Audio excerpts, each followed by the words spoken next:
क्रांती news, आवाज सर्वसामान्यांचा। टिटवाड्यात कथित जादूटोण्याचा प्रकार, इमारतीसमोर संशयास्पद वस्तू ठेवल्याने नागरिकांमध्ये भीती। टिटवाडा येथील गजानन पॅलेस सोसायटीमध्ये एका भाडेकरूच्या घरासमोर संशयास्पद वस्तू ठेवण्यात आल्याने परिसरात खळबळ उडाली आहे।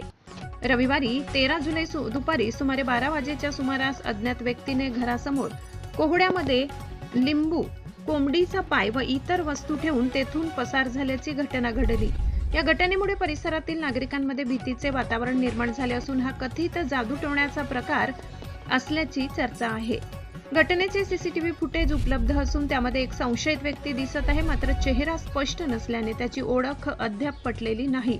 या प्रकारामागील नेमका हेतू काय होता याचा तपास पोलिसांकडून सुरू आहे।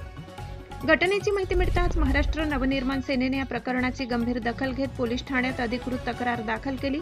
सोसायटी परिसरातील सर्व सीसीटीव्ही फुटेज तपासून संबंधित व्यक्तीचा शोध घ्यावा, या कृत्यामागील हेतू उघड करावा आणि दोषींवर कायद्यानुसार कठोर कारवाई करावी अशी मागणी मनसेने केली आहे। मनसेने नागरिकांना अफवा किंवा अंधश्रद्धेला बळी न पडता अशा कोणत्याही संशयास्पद घटना तात्काळ पोलिसांना कळविण्याचे आवाहन केले आहे। तसेच तपासात सहकार्य करण्याचेही आवाहन करण्यात आले आहे। प्रतिनिधी सगीर शेख खर्डी। अशाच नवनवीन बातम्या पाहण्यासाठी आमच्या महाराष्ट्र क्रांती न्यूज या YouTube चॅनलला लाईक करा, सबस्क्राईब करा आणि बेल आयकॉनला प्रेस करा।